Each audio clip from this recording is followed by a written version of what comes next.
বিধানসভা নির্বাচনের মুখে দক্ষিণ দিনাজপুরে রক্তক্ষরণ জারি তৃণমূলে।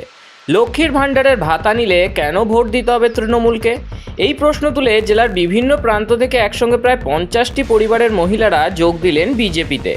জেলা বিজেপি কার্যালয়ে এই যোগদান কর্মসূচিতে ছিল উৎসবের মেজাজ। তৃণমূল থেকে বিজেপিতে যোগদানকারীদের মুখে একটাই কথা, কেন্দ্রীয় শিক্ষা প্রতিমন্ত্রী সুকান্ত মজুমদারের উন্নয়ন ও স্বচ্ছতা আর তৃণমূলের দুর্নীতি, তোলাবাজি, তোষণ ও নারী নির্যাতনের রাজনীতির মধ্যে বেছে নিতে বেশি ভাবতে হয়নি তাঁদের। বন্দে মাতরম, বন্দে মাতরম, বন্দে মাতরম, বন্দে মাতরম। বিজেপি জিন্দাবাদ, জিন্দাবাদ, জিন্দাবাদ। বিজেপি জিন্দাবাদ, জিন্দাবাদ, জিন্দাবাদ। ভারত মাতা কি জয়।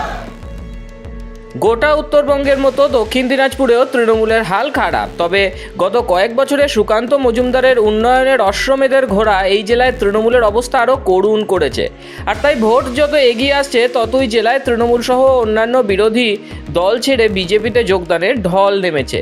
যে ছবি দেখা গেল মঙ্গলবার বালুরঘাটে বিজেপির জেলা কার্যালয়ে তৃণমূল ছেড়ে বিজেপিতে যোগদান করলো প্রায় 50টি পরিবার। জেলার বিভিন্ন প্রান্ত থেকে যোগদানকারীদের মধ্যে বড় সংখ্যায় মহিলারাও ছিলেন। তৃণমূল ছেড়ে যেন স্বস্তির শ্বাস ফেলছেন তাঁরা। ভারত মাতা কি জয়, ভারত মাতা কি জয়। বিজেপি জিন্দাবাদ, বিজেপি জিন্দাবাদ, বিজেপি জিন্দাবাদ, বিজেপি জিন্দাবাদ, বিজেপি জিন্দাবাদ। ভারত মাতা কি জয়, ভারত মাতা কি জয়। 2019 সালে সাংসদ হওয়ার পর থেকেই বালুরঘাট সহ দক্ষিণ দিনাজপুরের উন্নয়নের জন্য প্রাণপাত করে চলেছেন রাজ্য বিজেপির প্রাক্তন সভাপতি সুকান্ত মজুমদার। আর 2024 সালে নির্বাচনের পর কেন্দ্রীয় শিক্ষা প্রতিমন্ত্রীর দায়িত্ব পেতেই গোটা জেলার চেহারা বদলে দিয়েছেন তিনি। জেলার মানুষের দাবি মেনে উদ্বোধন হয়েছে একের পর এক ট্রেনের। দক্ষিণ ভারতের সঙ্গে রেলপথে সরাসরি যুক্ত হয়েছে বালুরঘাট। এমনকি বালুরঘাট বিমানবন্দর থেকে বিমান চালানোর জন্য যাবতীয় চেষ্টা চালিয়ে যাচ্ছেন তিনি। শিক্ষা, স্বাস্থ্য সব ক্ষেত্রেই কেন্দ্রীয় মন্ত্রীর এখতিয়ারের মধ্যে যা যা করা যায় তার কোনোটাই বাদ রাখেননি তিনি।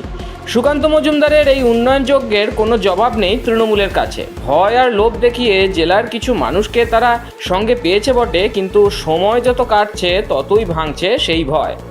বুধবার বালুরঘাটের বিজেপি জেলা কার্যালয়ে দেখা গেল উপচে পড়া ভিড়। তপন ও বালুরঘাট বিধানসভা এলাকা থেকে আসা প্রায় 50টি পরিবারের শতাধিক মহিলা আনুষ্ঠানিকভাবে যোগ দিলেন পদ্ম শিবিরে। জেলা সভাপতি স্বরূপ চৌধুরী এবং জেলা সাধারণ সম্পাদক বাপি সরকার তাদের বরণ করে নেন। নবাগত কর্মীদের হাতে তুলে দেন দলীয় পতাকা। এই যোগদান যে বালুরঘাট ও তপন এলাকায় বিজেপির শক্তি কয়েক গুণ বাড়িয়ে দিল তা নিয়ে সংশয় নেই কোনো মহলেই।